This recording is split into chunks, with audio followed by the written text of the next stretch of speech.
Right then, chaps, here's the scoop. We've crashed on an alien planet and all of our gear has been destroyed. Colonists will be arriving shortly, and it is our job to make sure that when they turn up, they are not unduly harassed by Johnny Alien. So here we are in the middle of a forest with precious little to work with, and we're going to need some resources. Our early goals are going to be to make sure that we've got plenty of iron and copper coming into the mix before expanding into getting some oil, because these are the kind of things that allow us to research bigger and better and brighter machines in order to do things manually, automatically for us. Manually is what we don't want to be doing, and unfortunately it's what we have to be doing to start with.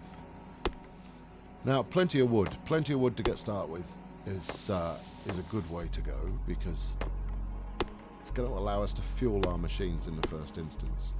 We'll rapidly upgrade to the black stuff, of which there is a lovely field here. So the coal is going to certainly drive our economy from very early on, because that can power a lot of the burner drills that we're going to be using.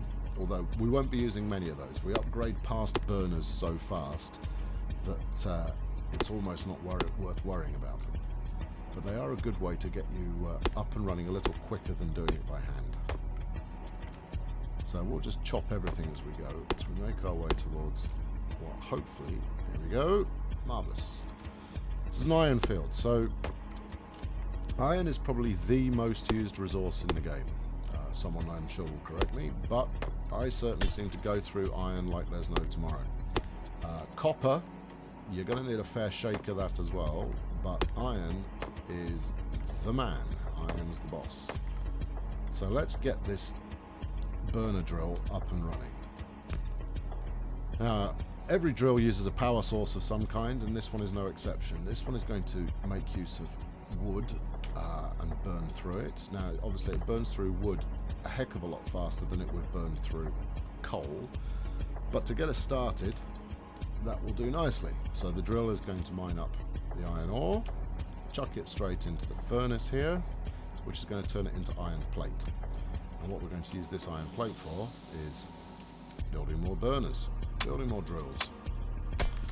We're going to need furnaces in order to build these drills as well. Every drill has a furnace built into it, and then of course you want a furnace out the other end of the drill in order to turn it into more iron plate so you can build more furnaces and more drills and so on. Right now we're having to do a lot of this manually, and that's going to change relatively quickly. But let's get enough stone in-house in order to build a few more furnaces for starters.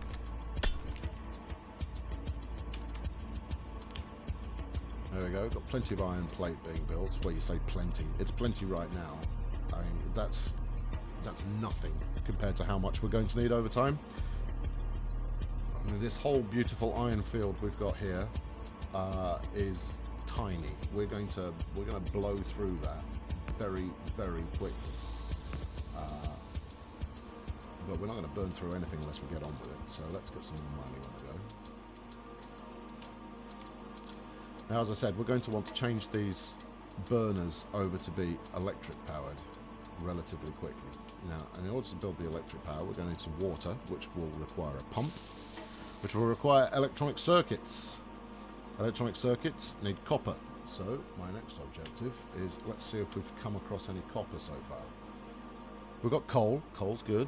Need lots of coal. We've got 2 iron fields obvious here. A couple of bits of stone. Plenty of oil, but no copper.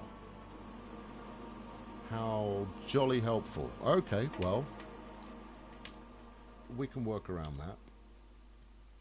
But we can't work around it. We're going to have to go find some. But we can make that work.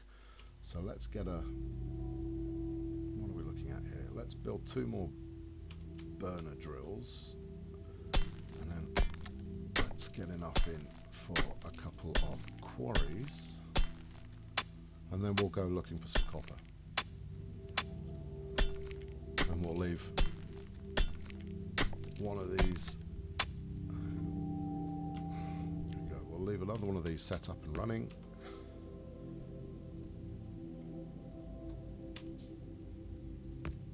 Before we go off searching for crucial source of copper. Now, we don't need a massive amount of copper. In fact, I can probably mine it myself. Okay, everybody make a mental note of where we parked. Otherwise, we'll go searching for things that we built and we'll never be able to find them. So, copper should be relatively easy to spot on the map because it shows up as a nice coppery colour, perhaps predictably. But we don't want to wander too far because we'll likely run into an alien encampment. Now, you could argue that finding a great starting location is all important in this game, but actually it makes very, very little difference. Not only can you move materials around pretty straightforwardly as the game progresses, but you blow through resource fields like there's no tomorrow. So what's more useful is building a fantastically efficient kind of home factory. There we go. Look. There's an alien settlement up there. I'm sure they're going to come and pay me a visit once I start polluting heavily, which will be soon. Yeah, so you run out of resources very quickly. Resource fields get eaten up. Then that's an even bigger alien settlement. We don't want to go that way. Resources get just manhandled by your machines, and you end up running out very, very quickly. So you need to be prepared to move your system around, and whether that's going to be resources being moved by train or by conveyor or robot or the laborious and why the hell would you do it method of storing it all in a chest and then running over and grabbing it all out of the chest. There are different ways to move the resources around, but you're not going to stay in one location. You just need a good home from which to kick off. Okay, so we've got ourselves some copper, finally. And we've discovered a couple of reasonably obnoxious-looking alien settlements who are going to come and cause us pain later on. But they should leave us alone until we start polluting like there's nobody's business. And that's going to happen, I would imagine, pretty soon after we get our power plant up, which is our next objective. Because frankly, running around chasing resources is a mug's game, and you want machines to do that for you. And hell, if I wanted to spend all afternoon swinging a virtual pickaxe, I could be playing Minecraft, as so many do. Maybe I will. I'll play Minecraft for a while. Right then. Okay, we've got enough to leave these running in our absence, but we are still going to want some copper from the get-go. So let's get that burning away. Woohoo, copper. Any stone nearby, we could double our output here. Maybe we'll just concentrate on making sure it keeps running even when we're back at Iron Central. So yes, rapid deforestation. Sorry, Mother Earth or Mother Alien Planet, but it's a necessary evil in order to fuel our aspirations towards a brighter and better future. And I've broken my pickaxe. No matter. I'll just make another one. What are you going to do about that? Okie doke. How are we doing here?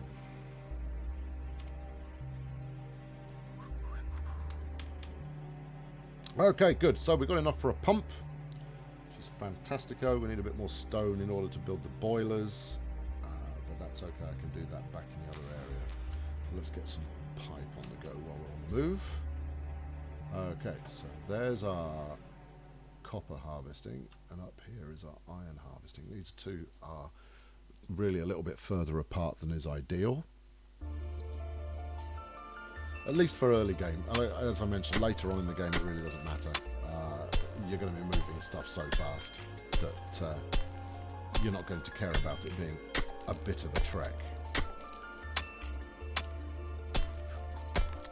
But we'll have a nice little conveyor belt set up before too long that'll move our resources around with no issues. Good. Alright, so let's get 3 boilers being built. I mean, that's actually, you know, a fair bit beyond the amount of power capacity we're going to need at this early stage, but we can upgrade into it later. And the power system is actually relatively well handled in that it won't use more power than it needs, so it won't continuously just vent power out into the atmosphere. It will just use as much as it needs. Let's get you back in working again. Here we go. Terrific. Okay, so first things first, this is a steam-powered electrical system that we'll be using here, and I want somewhere where I can expand. So we'll use this lake, I guess. Big pond. It's not really lakey enough to be a lake, but this is where we'll kick off. Right, so one pump provides enough water to fuel quite a few of your boilers. I'm sure there are people out there that know exactly how many. I don't know. The water seems to be relatively plentiful, so I'm less bothered. But building a few less pumps certainly doesn't do any harm. And we're also going to want some power lines. And let's build an electric mining drill while we're at it. So, being the ultimate multitasker, your engineer, space captain, whatever the hell you want to call him, he can do multiple things at once. So sometimes it's well worth you queuing up a bunch of things for him to build manually while you work on the next task that you actually have to do with some concentration. Okay, so here's the basic system for our electrical power plant. Water pumping out of the lake with the mysterious dark shadows. Oh, fish apparently. Looks like a dark shadow to me. And then 3 boilers. 3 boilers is a good number. I like 3. 3 boilers tends to be able to run 2 of the steam engines at max efficiency without breaking a sweat. So at the moment, there's no fuel in our boilers in order to make them hot, in order to make the steam, in order to turn the steam engines, in order to make electricity. But that's okay, because we don't actually need electricity yet until we've got our electric drill up and running. Let's just grab a little bit more wood to power those boilers initially.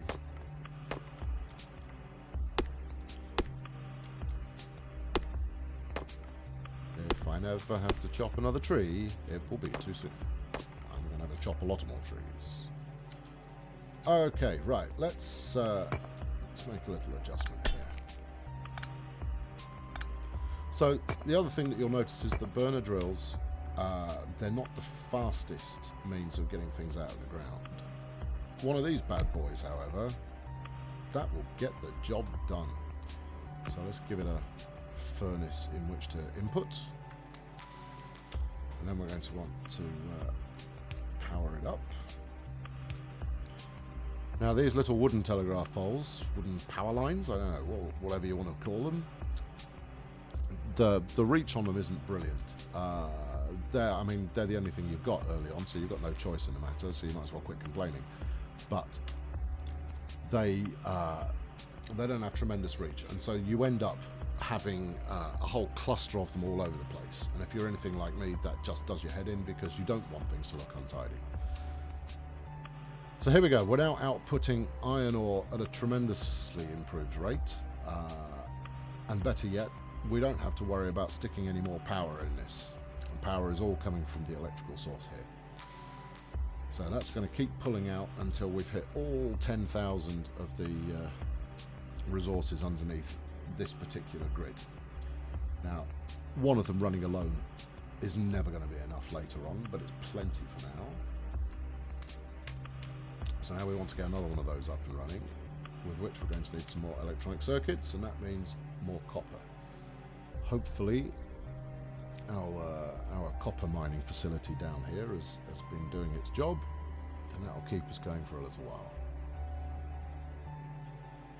Now, I downplay how useful copper is, but I really shouldn't.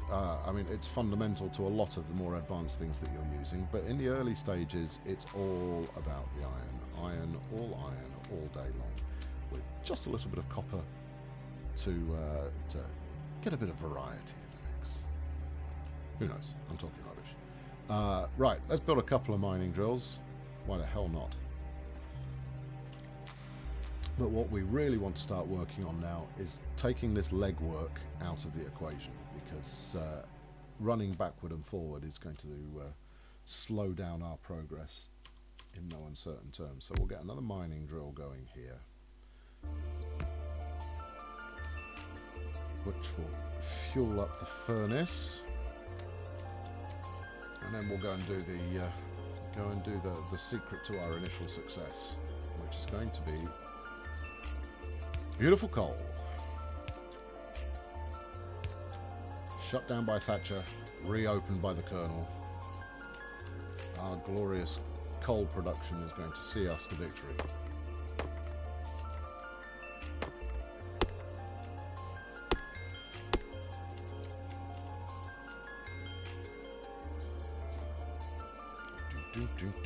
More of these ugly wooden poles should get us to a position where that'll probably do it.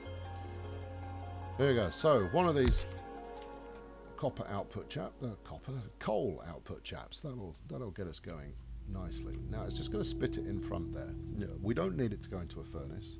What we do need is we need it to go into our other machines. So we're going to build a bunch of transport belts. Here we go, kids. It's conveyor time. Oh, yes. Right, so every time that now outputs something, it's going to come along our conveyor belt, which we're going to take into Factory Central.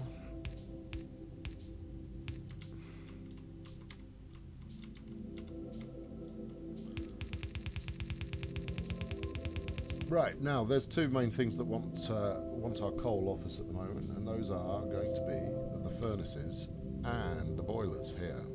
I mean, as you can see, well, if I show you, we're not actually using a vast amount of power right now, so our consumption of 270 kilowatts is significantly below our production capacity. So we're hitting production for power right now off one boiler alone. Tremendous. That won't be the case for very long, because we're going to duplicate up a lot of these machines in order to progress faster. So, welcome to our new best friend, the inserter.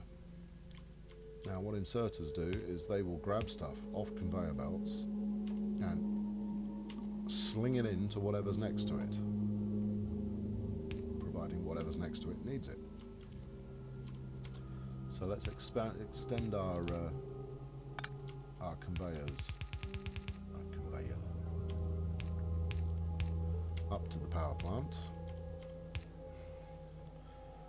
and all the coal that comes out now will just form a queue. Now, I mean, it might seem a little bit wasteful just to have it sat on the conveyor belt, but I use this as a good measuring stick for whether I'm actually bringing enough in at a given moment. If I know that my conveyor belt of coal is usually to here, for example, and I glance at it and it's only as far as there, I know that either my coal production has gone down, or I'm blowing through it far faster than I was before. So it's a decent way of setting up an early warning system to let you know that your resources are running low. So here we go, inserters doing some inserting. So now we've got all three boilers online, despite the fact we don't need all three boilers online. The power redundancy system is pretty robust. And what we need next is not going to work right now. What we need to do is split this conveyor belt, and that's going to require our first piece of research. So if we look at the research panel here, we've got automation as the first option here, which allows us to build an assembling machine, which will take a lot of the grunt work out of putting new machines together, but I don't want that straight away. What I do want is the first phase of logistics, which allows us to build underground conveyor belts, fast inserters, and splitters. And it's going to take 20 science packs in order to do it. So we'll get that researching, and obviously in order for that research to be carried out, we're going to need a lab. And while that lab's building, I have a sneaking suspicion we haven't got anywhere near enough copper yet, so we'll wander across the wasteland towards the copper. I'm a little bit concerned about this this alien place down here. because when they get the hump, as they inevitably will, they will come take apart my lovely copper resource centre. And that's going to put quite the dampener on things. Okay, so we've got our lab. Our lab's built and ready to be placed. While we're walking here, we'll get the 20 flasks needed. Alright, more than 20, see if I go. We'll get the 20 flasks built, ready to get this research underway. And then pretty soon we're going to be able to migrate away from having to use wood as a fuel. There we go. As I was saying, we're already building up a good kind of backlog of coal there. Let's get those flasks into the research centre and off we jolly well go. Right then. Okay, so let's recap. What we've done is, you know, we've got our iron up and running here. We've migrated fairly quickly from fired burners to electric drills, and that's going to, you know, that speeds things forward relatively quickly. Although we're not moving at the best. There we go, because we're full. That's why. So yeah, so we've upgraded to electric here. We've got electric power on the go, which is being supplied automatically by this coal mine here. Fantastic. And what we're going to do next time is we're going to automate getting our copper up into our central factory area. We're going to automate getting iron plate out of our furnaces, as well as getting coal and iron ore into them. So why don't you tune in next time and see how that pans out.